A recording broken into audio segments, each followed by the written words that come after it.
Vídeo novo na área aí, pessoal. Vamos curtir, vamos compartilhar, comentar. Vídeo novo na área, então. Now I am become death, the destroyer of worlds, destroyer of worlds, destroyer of worlds. Em Oppenheimer, mergulhamos fundo na vida do pai da bomba atômica, uma figura controversa, que deu à humanidade um meio de se autodestruir. Neste vídeo, vamos explorar o filme de ponta a ponta, desvendando cada detalhe, simbolismo oculto, curiosidade e distinguindo a realidade da ficção. E como é típico em filmes do Nolan, há muito a ser explicado. Já se perguntou sobre o significado das gotas? Ou por que algumas cenas são preto e branco? E a respeito das taças, o que representa? Pronto para descobrir tudo o que isso significa? Então vem comigo por todos os detalhes que você perdeu, ou não, em Oppenheimer. Então deixa o like e vamos para o vídeo. O filme inicia com Oppenheimer observando ondas em uma poça, um símbolo das ondas de choque da bomba atômica, uma previsão do que virá. Essa imagem retorna no final, mas agora com fogo, quando Oppenheimer imagina a aniquilação nuclear, conectando o início ao fim. Essas ondas também representam as reações em cadeia, não só na ciência, mas em sua vida pessoal, após a criação da bomba atômica. A história de Oppenheimer se entrelaça com o mito antigo de Prometeu. Prometeu roubou o fogo dos deuses e deu aos homens. Por isso, foi preso em uma rocha e torturado por toda a eternidade. Assim como Prometeu, ele desafiou os limites. Usando o poder da natureza, deu à humanidade um meio de se autodestruir. Poder este que muitos diriam pertencer aos deuses. E o preço? Oppenheimer também foi torturado. Não por correntes ou abutres, mas pelo peso das milhares de vidas inocentes que sua invenção ceifou.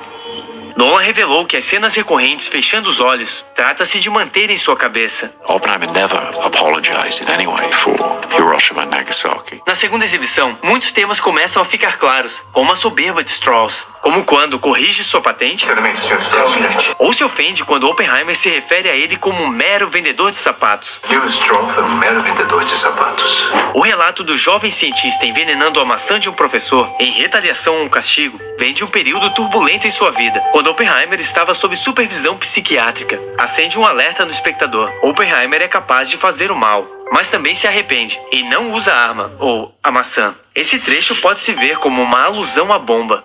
E quem quase morde a maçã? O vencedor do prêmio Nobel, Niels Bohr. Oppenheimer descarta a fruta, alegando um buraco de minhoca. Isso imediatamente nos lembra Interestelar, outro aclamado filme de Nolan. A maçã é frequentemente usada para explicar o buraco de minhoca, um atalho entre dois pontos no espaço-tempo. O sempre sábio Bohr aconselha Oppenheimer dizendo: não levante uma pedra sem estar pronto para a cobra que pode surgir. Uma alusão às terríveis consequências da bomba atômica, para as quais Oppenheimer não estava pronto. E a música, quase inaudível até Bohr questionar. Você sabe ouvir a música, Robert? A partir daqui, uma bela orquestra começa, enquanto Oppenheimer contempla a matemática da natureza. Sim, ele sabe ouvir a música. Durante seus estudos de física na Alemanha, Oppenheimer é atraído pela obra Marie-Thérèse Walter, de Picasso, um retrato da jovem amante do artista. Essa atração não é mera coincidência. Ambos, Picasso e Oppenheimer, são gênios em suas respectivas áreas. Em uma conversa, Oppenheimer expressa seu desejo de revolucionar a física, como Picasso fez com a arte. Picasso, Stravinsky. Ainda serve como referência sutil ao relacionamento de Oppenheimer com a jovem Jean Tatlock. O físico lê The Wasteland, de T.S. Eliot, outro símbolo modernista. O poema tem capítulos como O Enterro dos Mortos, Um Jogo de Xadrez e O Sermão do Fogo. Parece familiar? Frases como Vou mostrar-lhe o medo em um punhado de poeira, que reverberam ao longo do filme. Quando quebra taças no chão, não é mera excentricidade. Para mim, é ele ouvindo a música. Esse ato libera energia, servindo como metáfora visual da fissão, o fundamento da bomba atômica, que é essencialmente a quebra de um átomo, liberando energia no processo. O filme nos mostra momentos da sabatina de Strauss, buscando um posto no governo americano, onde surge o assunto Oppenheimer. Ele e os cientistas se encontram após a guerra, quando Strauss oferece a ele um cargo de destaque. Em uma conversa, quando Oppenheimer aponta que Einstein não abraçou o mundo quântico, Strauss rebate com a famosa frase de Einstein: Deus não joga dados. Mas Strauss, de ego frágil, sente-se menosprezado por Oppenheimer, acreditando que ele o difamou perante Einstein e depois o humilhou publicamente. Animosidade acirrada com a divergência sobre a bomba de hidrogênio. Como retaliação, Strauss vaza informações confidenciais sobre Oppenheimer, comprometendo sua credencial de segurança. Arma um interrogatório disfarçado de renovação de credencial, quando o objetivo é manchar a imagem do brilhante cientista e reescrever sua posição na história. Mas aqui está a genialidade de Nolan. Ele esconde essa traição até o clímax do filme, revelando-a no momento perfeito. Muitos podem julgar que a narrativa não linear serve para confundir o espectador ou criar uma falsa impressão de complexidade. Nolan explica que um filme precisa estar sempre alguns passos à frente do espectador para instigar, manter o interesse vivo. Muitos passos à frente e o público se perde no mesmo ritmo e o filme se torna previsível. É uma dança delicada, uma arte de equilíbrio que Nolan domina com maestria. Muitas das cenas são preto e branco. Segundo Nolan, as cenas preto e branco são objetivas, uma visão neutra, ligada à realidade, enquanto as coloridas, subjetivas, ou seja, interpretativas. Ainda diz que preto e branco é a visão de Strauss e a colorida de Oppenheimer. One very much from Oppenheimer's point of view, which is the color sequence, and then the black and white stuff is Robert Downey Jr., Louis Strauss's point of view. Enquanto os interrogatórios se desenrolam, flashbacks mostram um jovem Oppenheimer conhecendo Heisenberg, quem futuramente se tornaria o líder do projeto nazista da bomba atômica. O filme também destaca o trabalho do físico com buracos negros. Ele foi autor de um artigo precursor no assunto. Provavelmente Nolan já tivesse um fascínio por Oppenheimer em Interestelar, onde tínhamos um planeta orbitando o buraco negro. E seu nome certamente surgiu durante a pesquisa para o filme. Então em Tenet, há uma citação de Priya sobre o teste Trinity. Quando o primeiro teste atômico aconteceria, Oppenheimer começou a achar que a detonação produziria uma reação em cadeia no mundo inteiro. O filme também explora o vínculo de Oppenheimer com o Partido Comunista. Vale ressaltar que, na época, muitos viam o comunismo com bons olhos, sem o contexto completo do que ocorria na União Soviética. Where Joseph Stalin, of course, was in the process of murdering 20 million of his own people. E agora tornei-me a morte, o destruidor de mundos. A declaração icônica de Oppenheimer. Now I am become death, the destroyer of worlds. Acompanhamos um pouco do romance de Oppenheimer com Jean Tatlock, filme Midnight, de 1939. Nenhuma conexão aqui. A misteriosa morte de Jean alimenta especulações. Alguns sugerem que ela foi assassinada pelo governo americano. There's some speculation that perhaps she was murdered. Temendo que Oppenheimer estivesse vazando informações sobre a bomba para a União Soviética através dela. De forma sutil e criativa, Nolan intercala flashbacks de Jean e, numa cena específica, destaca uma luva preta, insinuando que ambas as versões sobre a morte podem coexistir, sem fornecer uma resposta definitiva. Uma curiosidade, a nudez da atriz foi censurada em alguns países para obter uma classificação favorável. A parte da construção da bomba é fascinante. Aqui somos apresentados ao coronel Leslie Groves, interpretado por Matt Damon. Groves convoca Oppenheimer para comandar o Projeto Manhattan e menciona sua aspiração de se tornar general. Ao avançarmos, preste atenção quando é chamado para testemunhar. Chamam ele de general. General Groves, o senhor sabia das ligações? De fato é promovido. Oppenheimer sugere que seu trabalho poderia render-lhe um prêmio Nobel, levando Groves a questionar a moralidade por trás disso. Alfred Nobel inventou a dinamite. De fato, Nobel instituiu o prêmio após ser equivocadamente declarado morto. Ao ler seu obituário prematuro, ficou abalado a perceber que poderia ser lembrado como alguém que prosperou inventando uma forma eficaz de matar. Ambos cientistas compartilham a angústia de serem associados à destruição causadas por suas invenções. Curiosamente, durante o projeto era proibido usar o termo bomba. A nomenclatura apropriada era dispositivo, algo que é mostrado no filme. A bomba vai precisar... Claro, desculpe. O artefato vai precisar... E depois no folheto. Este uso peculiar da linguagem foi explicado por Robert Serber como uma medida de precaução no início do projeto. O clímax chega com um cálculo alarmante. A bomba, dispositivo, poderia gerar uma reação em cadeia destruindo toda a vida na Terra. Ao buscar conselhos de Einstein, o físico brinca com sua famosa dificuldade com matemática. A única coisa que você e eu temos em comum é o desdém pela matemática. Reforçando a lenda urbana de que não era sua área forte. Após a morte de Hitler, os cientistas questionam a necessidade da bomba, mas Oppenheimer insiste que ela é crucial para fazer o Japão se render e salvar os soldados americanos. Ele acredita que a bomba trará uma paz sem precedentes. Isso nos faz pensar, ele é ingênuo ou busca reconhecimento? O filme avança para o teste Trinity. Esse nome vem de um poema de John Donne, que aborda a Santíssima Trindade, algo que Oppenheimer lia com Jean Tatlock. And I think that was a tribute to Jean Tatlock, because Jean and Oppie used to read the poetry of John Donne in bed. O sucesso do teste é vital, pois será usado como uma carta forte na Conferência de Paz. Interessante é que Oppenheimer diz ao coronel que em 1 hora e 58 minutos terão o resultado do teste. 1 hour and 58 minutes. Well, no. E a bomba explode exatamente a 1 hora e 58 minutos de filme.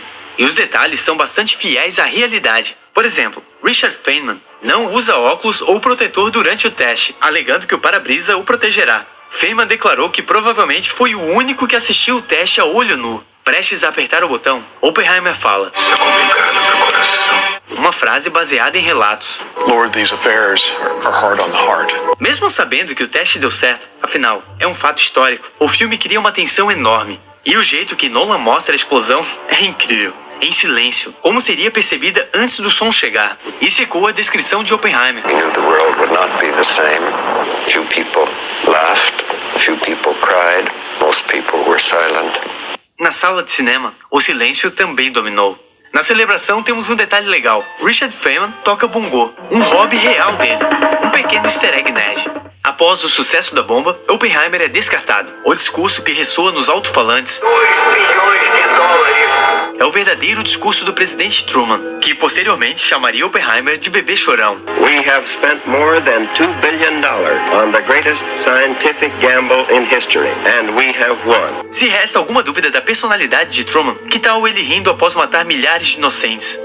Oppenheimer é celebrado, mas é internamente atormentado pelas terríveis consequências da bomba. As cenas são intensas, especialmente quando Nolan escolhe sua própria filha para retratar uma vítima, adicionando uma camada de emoção pessoal. Na saída, pisa num corpo carbonizado, talvez num símbolo de que pisou neles para conseguir chegar até aqui, para impulsionar a carreira. Outro momento icônico foi o encontro com o presidente Truman, brilhantemente interpretado por Gary Oldman. Oppenheimer fala da corrida armamentista e sugere cooperação mundial, mas quando admite ter sangue nas mãos, Truman fica furioso. Truman reivindica a autoria. A cena do lenço é poderosa. Truman o usa para zombar de Oppenheimer e o sacode, lembrando a rendição do Japão. Apesar das liberdades criativas do filme, essa cena reflete bem os eventos reais, incluindo a parte do bebê chorão. Na cena em que compara a América e a Rússia a dois escorpiões num pote, representa a relação entre Oppenheimer e Strauss. Nolan foca os personagens sublinhando essa conexão. Enquanto os escorpiões se matam, ambos têm sua dose de falha e humilhação. A escolha de Nolan de não mostrar a destruição no Japão, mas apenas a reação angustiante de Oppenheimer ao ver os slides, também é perfeita. Ele abre mão de atrair ainda mais público em nome da arte. Imagina usar toda a catástrofe da bomba de Hiroshima e Nagasaki no marketing. Nolan não queria focar na bomba, e sim no cientista. Na melhor maneira Hitchcock, ele deixa o horror das consequências da bomba à imaginação do público. Fabuloso. Um detalhe que também me chamou a atenção foi Kitty, a esposa de Oppenheimer, ter desvendado que Strauss é o traidor antes de todos, alegando conhecer um vingativo paciente. Anos depois, sua recusa em cumprimentar Edward Teller é uma sutileza genial do filme. Ela reconhece um espírito vingativo, porque ela mesma é assim. Edward não foi favorável a Oppenheimer quando foi chamado para depor, e no final aperta a mão do cientista. O diálogo final é revelador. Oppenheimer prevê que a reação em cadeia gerada pela bomba eventualmente levará ao fim da humanidade. Não diretamente, mas através das consequências do seu sucesso, que levou a uma corrida armamentista que, no fim das contas, levará à extinção humana. Nolan desperta velhos medos, medos que ainda eram fortes na minha infância. Pavor de um holocausto nuclear, de acordar com notícias terríveis na TV, ou com mísseis cruzando os céus. Ele nos lembra de uma verdade inescapável. Essa ameaça ainda paira sobre nós. O final revela que Oppenheimer sabia as consequências destrutivas da bomba e ajudou a escolher os alvos. Hiroshima, por exemplo, foi escolhida devido à sua topografia plana, ideal para analisar as ondas de destruição até as bordas. Embora aspirasse a paz mundial com sua invenção, ele também buscava reconhecimento. Por fim, não renovam sua credencial de segurança. E só agora recentemente, em 16 de dezembro de 2022, o Departamento de Energia americano a reintegrou póstumamente. Kennedy votou contra Strauss no Senado. Nolan acena para as teorias sobre uma possível ligação de Strauss e o assassinato de Kennedy, já que é um vingativo paciente. Ou seria esse assunto para um próximo filme de Nolan? Ou poderia ser sobre Alfred Nobel? Finaliza com Oppenheimer atordoado, com uma visão da destruição global. Ele sabe que deu o pontapé inicial e que a aniquilação humana é inevitável. Curiosidades. Os desenhos da cortina de Oppenheimer lembram folhas de ginkgo. Um grupo dessas árvores sobreviveu ao ataque de Hiroshima. O rolo IMAX do filme possui 11 milhas, que dão aproximadamente 3 horas de caminhada. So you can watch Oppenheimer at the same time as you can walk it. Muitos esperam o veredito. Oppenheimer é um vilão ou um herói? E o filme repete várias vezes. Isso não é um julgamento. Pra mim, a resposta é mais complexa do que sim ou não. Oppenheimer, como qualquer pessoa, não é vilão nem herói. Ou até os dois ao mesmo tempo. Depende do ponto de vista. Existia uma busca por reconhecimento. Antes do Projeto Manhattan, ele era brilhante, mas sem muitos êxitos. Seu trabalho sobre buracos negros foi ofuscado pela invasão da Polônia. Falando nisso, a data está escrito incorretamente. September. Ao que tudo parece, o cientista desejava usar a bomba mesmo após a queda de Hitler. Essa demonstração lhe daria a notoriedade que sempre desejou. Outra parte dele se apegava à ideia de que a bomba traria uma nova era de paz mundial. Mas Oppenheimer levantou a pedra e não estava preparado para a cobra que saiu de lá. Como consequência, foi assombrado pela morte dos inocentes. Lembrando que se não fosse Oppenheimer, inevitavelmente outro cientista criaria a bomba. E se fossem os nazistas? Mesmo assim, é pesado saber que entregou à humanidade o fogo capaz de destruí-la. The world is not going to be the same because the knowledge of how to make them cannot be exorcised.